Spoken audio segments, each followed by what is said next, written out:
After Superman 4: The Quest for Peace bombed in 1987, Superman vanished from theaters. Warner Brothers spent the next decade then chasing a comeback, but couldn't figure out how he could fit into the post-Batman, post-Matrix landscape of cinema. Producer John Peters hired Kevin Smith to write a wild version of The Death of Superman, featuring Brainiac, a robot sidekick, polar bears, and a giant spider. Tim Burton signed on to direct. Nicolas Cage was cast as Superman, but after years of rewrites and ballooning costs, Superman Lives died in 1998. Next came Superman Flyby, a J.J. Abrams reboot where Krypton survived. Lex was a secret alien, and Superman was resurrected by Jor-El. Directors came and went. Brett Ratner, then McG, then Brett Ratner again. Nothing stuck. Meanwhile, a Batman vs. Superman pitch from Wolfgang Peterson made it to casting before getting shelved so the studio could reboot Batman instead. By 2004, Warner Brothers was exhausted. Bryan Singer then came in and pitched a different angle, a continuation of the Donner films, skipping over 3 and 4. So, the studio bit. Superman Returns entered production with Brandon Routh, Kate Bosworth, and Kevin Spacey. John Ottman scored the film, using cues from John Williams, and archival footage of Marlon Brando was worked in to reinforce the connection between those Donner flicks. Released in 2006, Superman Returns earned strong reviews but mixed reactions from fans. Critics loved the sincerity, but audiences were split.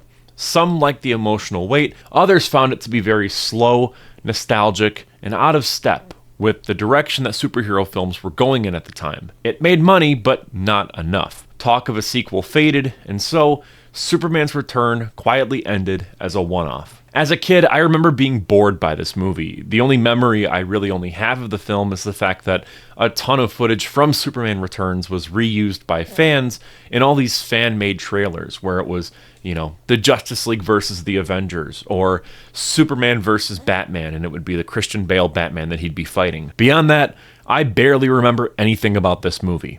Is it good? Is it terrible? Is it mid? Let's find out.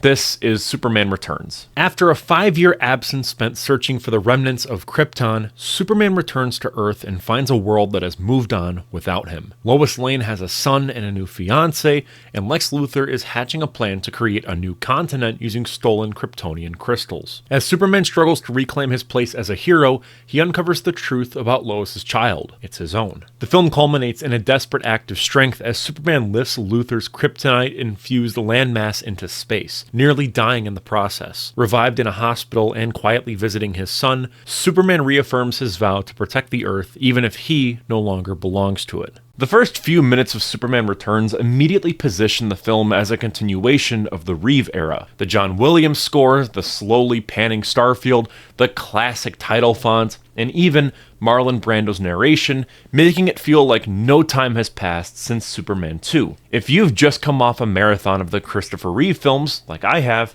it plays at first like the long-lost fifth entry. Singer and his team understood what those movies sounded like, how they moved, and how they presented Superman as a figure of myth.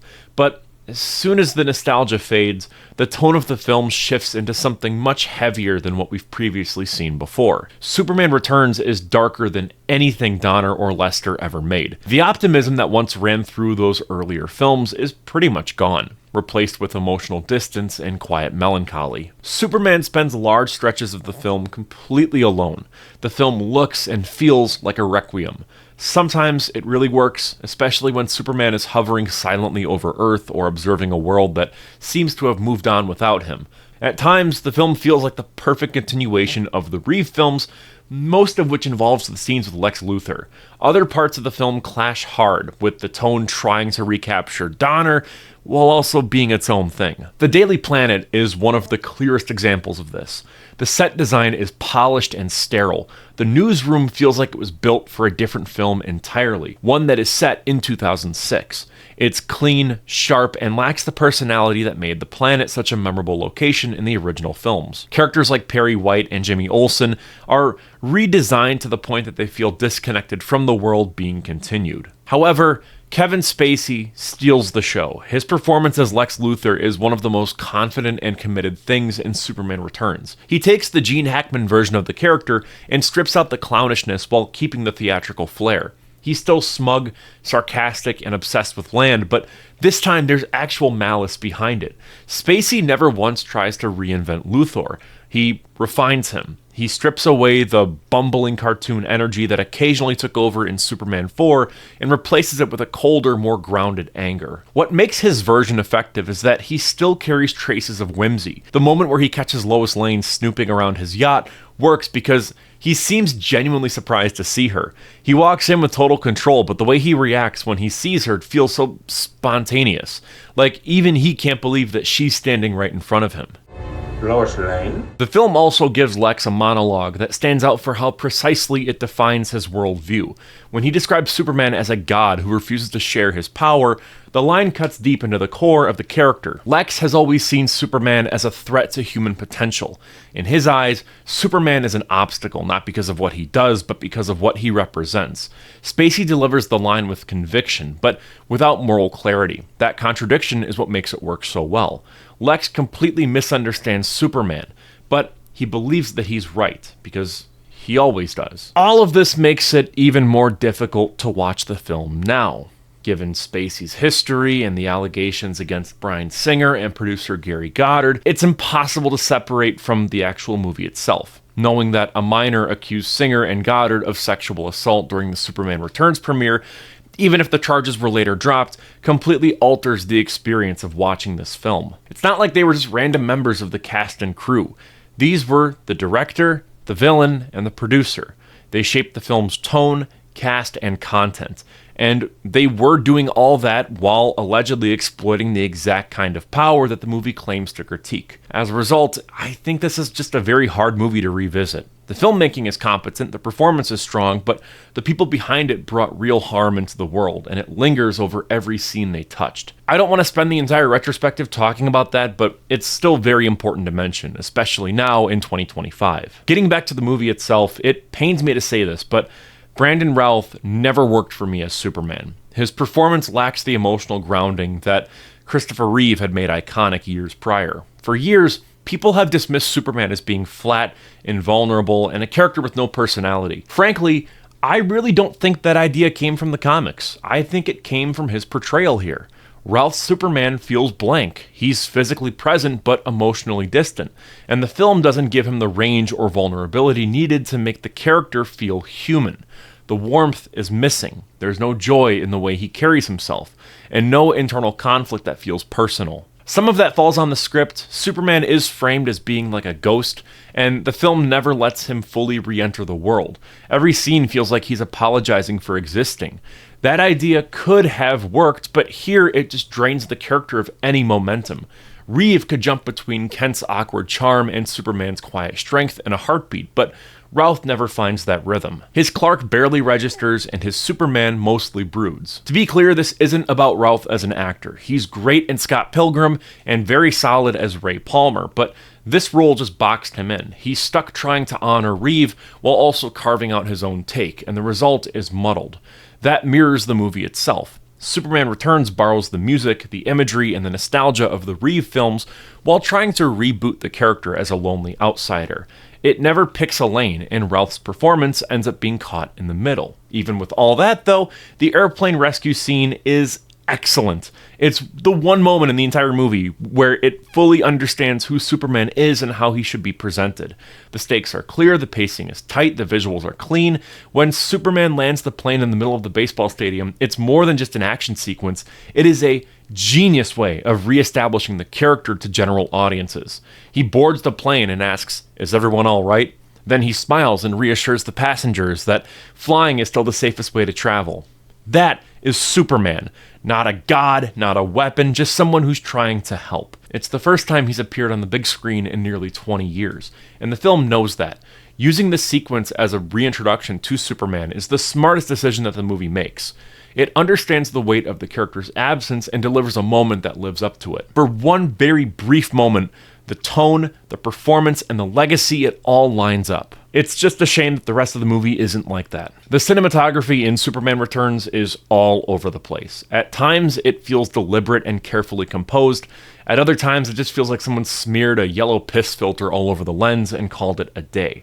The film has this sickly, brown, washed-out tone during several key scenes that actively works against the visual identity it's trying to build. Instead of evoking nostalgia or grandeur, it makes everything look artificial and flat. The color grading undercuts the tone that the film is chasing.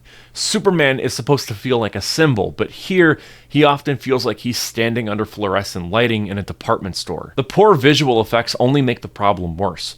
There are sequences that genuinely look unfinished, even for a film released in 2006. The clearest example is young Clark Kent running through the cornfield. He's entirely CG and the animation is stiff and weightless. When he crashes through the roof of the Kent barn, it looks like a cutscene from an early PlayStation 3 game. That scene alone feels like it belonged in a previs reel, not the final cut of a $223 million film. Even the sequences that are technically impressive, like the bullet to the eye shot, still have this weird glossy plastic texture that hasn't aged well. The flying sequence with Lois is a good idea executed poorly. It's supposed to be the emotional centerpiece of the film, mirroring the famous flight scene from the 1978 movie, but the visual effects in this version just fall short, and the direction lacks the rhythm and elegance that Donner brought to his work. Instead of feeling timeless, it just feels awkward and overproduced. For a movie that's trying to stand next to Superman the movie, the visual comparison is brutal. The older film, made with wires and rear projection, feels infinitely more grounded and romantic than this expensive, overlit sequence. And when the green screen fails, it really fails. There are moments where the compositing is so obvious, I feel like I'm watching The Office. Backgrounds don't match the lighting or the scale of the actors, and it's just so weird to me because this is not a budget issue. It is a decision-making issue.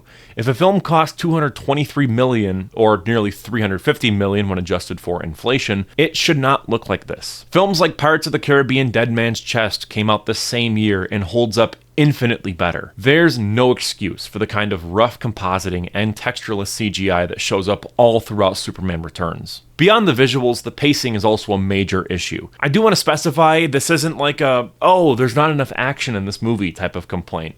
Not at all. The movie doesn't need more fight scenes. The problem is that the story moves slowly and rarely with urgency. Once Lois and her son are captured by Luthor, the pacing grinds to a halt. The yacht sequence drags for what feels like 30 straight minutes, and the energy never recovers. Scenes happen with no momentum. Entire stretches of that yacht thing could have been entirely lifted wholesale and dropped into the deleted scenes folder, and the film's runtime, which is 2.5 hours, does not earn itself. It's bloated with scenes that stall rather than build. On top of that too, Kate Bosworth's Lois Lane is forgettable. She's dull, passive, and lacks the spark that made Margot Kidder's version iconic. There's no wit, there's no urgency, there's no sense that she would ever chase a story into danger. The script hints at depth, like her fiance taking her flying as a grounded echo of Superman, but it never goes anywhere. The casting just doesn't work, and the writing gives her nothing to play with. The core problem with Superman Returns is its indecision. It wants to be a sequel, and it wants to be a reboot, but it never knows which route to actually take. There are strong moments, like the airplane rescue, Luthor's monologues, and the John Williams score, but they're fragments and not foundations. In the end, the film sits awkwardly between two versions of Superman, never fully becoming one of its own. And with all that out of the way, I'm Cole McCormick. You're watching Firewood Media. This is part 5 or 4. At this point, I don't even know what part this is because I've combined movies into one video. I don't know. But this is part whatever of my Superman Retrospective series. With James Gunn's Superman right around the corner, I felt that now was the perfect time to dive deep into Superman. Up next is a full breakdown of the Snyderverse trilogy, Man of Steel, Batman v Superman, and both cuts of Justice League. That will be dropping tomorrow. I'll also have my review of the brand new 2025 Superman film out on Friday. I'm beyond hyped. I'm so excited, and honestly, it's probably my most anticipated movie of the year. Big thank you to our channel members. Their names are listed right up here on screen. With all that out of the way, thank you so much for watching, and I will see you in the next one. Peace out.